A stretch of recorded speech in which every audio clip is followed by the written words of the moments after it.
The opinions expressed in the video you are about to see are solely those of BoatTest.com and its test captain. Hi, Captain Steve for BoatTest.com, and today I'm on an all-new boat by Beneteau, the Flyer Gran Turismo 49, and we're going to take a look at the features. The team at Flyer tell me that they've designed the 49 as a cruiser with room for entertaining. They also make it in two versions, one with a flybridge and one without. So let's take a look at the features of this flybridge version, starting at the stern. The hydraulic swim platform lowers to allow for mounting a PWC, or perhaps for forming a private beach. The transom opens up to access a tender garage, and as you can see, it'll accommodate a tender with the outboard in place. At the aft end of the swim platform is a concealed roller, and a winch at the front of the garage allows you to pull the tender aboard via a remote control. At the riser to the stairs is a recessed optional passerelle. The aft deck measures 8 feet 10 inches by 7 feet 4 inches. The decking is all teak. There's an optional wood table in front of a large sofa that electrically lowers to form a sun pad, and by adding a couple of deck chairs, you have dining al fresco for 8. Under the end seat is additional access to the tender garage. A bulkhead to the side houses the controls for the table, a hatch for the tender garage, the hydraulic swim platform, and the passerelle. Under the stairs leading to the flybridge is an optional entertainment center with a cockpit refrigerator below, and above, a grill and sink. Let's head up to the bridge.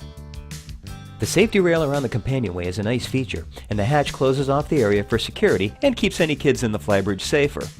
There's a gutter around the closed hatch with a drain that is plumbed down and overboard. At the aft section of the flybridge, there's a J-shaped seat that converts to a sun pad. There's another wood table in the middle that's expandable for dining. In the closed position, there's a grab handle, and another surrounds the companionway for added safety. The seating continues all the way forward to the center-mounted helm, where it forms a chaise lounge. Let's head back down below.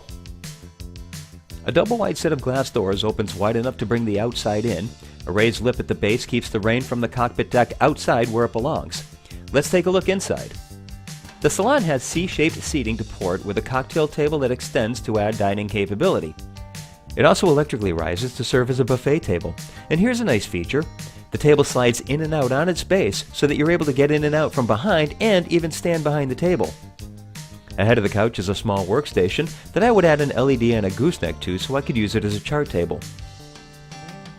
To starboard is a credenza. The surface is flat, but resist adding items to it as it conceals a lift for the flat screen TV. The Bose speakers are above, and on the side are the stereo, light switches, and climate controls. Instead of the usual teak and holly sole, there's carpeting over laminate, so it's much more user-friendly. You can actually walk on it, but since it's white and I don't own the boat, I politely remove my shoes. Notice the subtle accent lighting under the credenza. These are the little details that Beneteau adds. The overhead is 6 feet 5 inches, increasing as you move forward to go behind the helm. The access to the lower decks is open and airy, allowing a lot of natural light from the salon to enter the deck below. The full beam master lies aft and to the port side is a very cool lounger with a great view out the hull side window, and it even includes a suede armrest. The lounge is on a 10-inch raised platform, and the overhead goes from 5 feet 11 inches next to the berth to 6 feet 3 inches next to the lounger. The problem area is at the foot of the berth with a 4 foot 3 inch overhead, so I'd like to see that padded as I did hit my head on it, but that only happens once. To starboard are storage cabinets, any of which could easily be converted to a vanity. The galley is quite large for a 49-foot boat.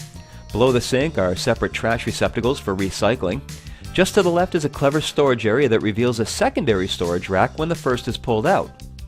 Below the silverware drawer is an optional dishwasher. The stove is a double burner, and I'd like to see some rails around it. I like that there's storage behind for small items like condiments and an opening port light for ventilation. There's plenty of counter space and a double basin stainless sink. The cabinets above the port lights are deep enough for full-size plates, and the microwave is stored above. There are two attractive wood panels, one housing a slide-out storage rack, the other conceals a full-size fridge. And I like how the cabinets have locks and handles. Everyone else just has you pulling on the lock buttons, which is awkward. Across from the galley is L-shaped leather seating with deep storage above and even more storage below and open shelves. Under the stairs is storage that can accommodate the optional washer-dryer. The main circuit breakers are here as well as the air conditioning compressor. To the sides of the stairs is the ship's main electrical panel. Forward is an ensuite stateroom with 7 foot 10 inch ceilings. The forward stateroom features an island queen berth accessible from both sides via 2 steps, so there's no climbing into bed. There's a large recessed storage area with a shelf, and below is a smaller shelf. I very much like the hull windows with opening port lights just behind. The two lights provide a lot of light that may be too much for reading lights, as they may keep a second person awake, but for illuminating the room, they're great. The overhead is textured fiberglass with LED lights to either side of the hatch. A large closet has hanging space as well as shelf space, a rare combination. Usually it's just put a bar across and there's your hanging locker. This one's also quite deep. There are a lot of small details that make a difference in the 49. Here's a suede accent panel. Double French stitched, and the bulkheads above are two different fabrics for an offset texture. To starboard is a door to the head, which is accessed through the shower stall from this side. This head has more storage than any I've seen. With a door outside the stateroom, it also doubles as a day head. Clearly, Beneteau did a great job in creating a roomy cruiser that's also a joy to operate. But that's another video. That's our feature walkthrough of Beneteau's Flyer Gran Turismo 49. For BoatTest.com, I'm Captain Steve. We'll see you on the water.